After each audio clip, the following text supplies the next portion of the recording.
Welcome back to the Dispatch from WPRB News. In our next segment, Melissa Harris-Lacewell, a professor of sociology at Princeton University and an Obama surrogate, sits down with WPRB's Leif Johnson to discuss the upcoming election. Harvey Rosen, a Princeton economist and a McCain economic advisor, declined an invitation to appear on this program. I think a lot of African Americans are asking, what does an Obama administration mean? I mean, never mind an Obama candidacy, but what would an Obama administration mean for racial politics in America? Some people think, well, clearly it means the end of racism. You know, if we can elect a black man to the U.S. presidency, then there is no real racism left in America. And I think for another group of African American in political leadership, that's exactly what they're afraid of, is that the idea that an Obama administration is this symbol that makes it appear that there's no racism left in America, and that therefore there's no need for racialized leadership. I'm sort of two minds on this.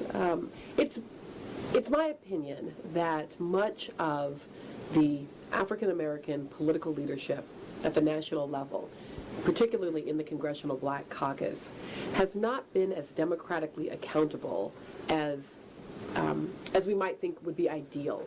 That many of them, because they represent safe districts and because they've held their seats for a very long time, we might think about Charlie Rangel or Ed Towns in New York and Brooklyn, that they've actually not done a very good job of representing the interests of their constituents, black or white, that they haven't done a very good job of redistributing income, of redeveloping communities, that in fact they've been very entrenched. In a certain way, an Obama administration challenges that kind of racial entrenchment.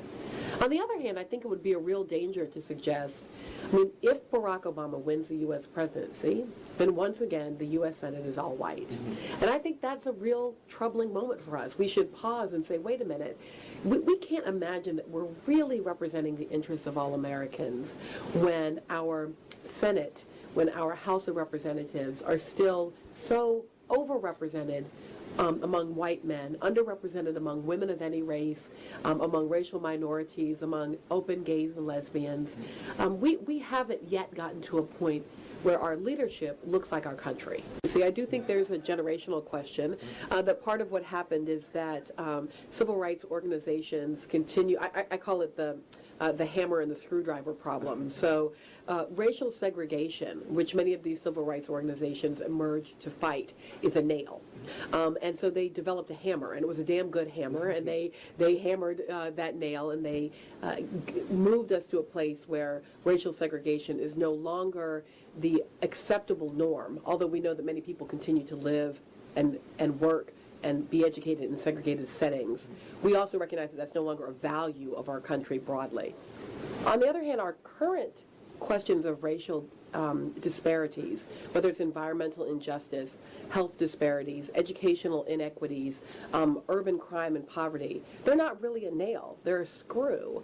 And our civil rights organizations keep trying to use a hammer to deal with a screw. We haven't reinvented a screwdriver.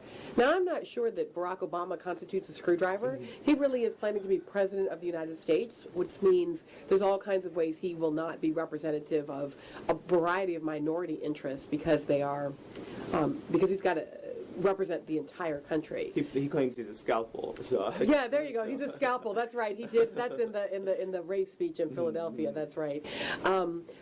Yeah, maybe he shouldn't say that.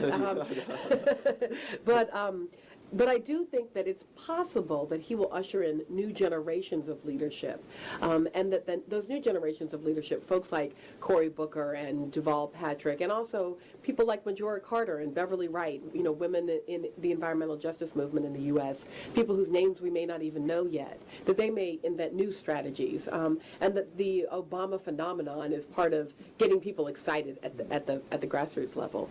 You know, I keep saying I don't know why African Americans should apologize about being excited about the possibility of a first black president. I mean, this is one of those things that most people did not believe they would live to see. Even young people, we didn't believe we would live to see an African-American president. So I don't know that we should be at all ashamed of feeling excited about that, in the same way that white women were desperately excited about the idea of Hillary Clinton, and many continue to be excited about the possibility of Sarah Palin. There is something very powerful about putting someone from your community at the highest symbolic level of American politics.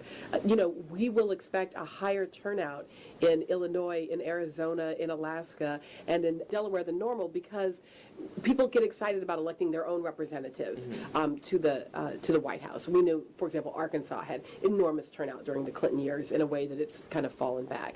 So part of it is that. But I do think the other part of it is that the Obama campaign has done something that no Democratic campaign has done for a very long time. And that is it figured out how to use new technologies to reach new populations of voters.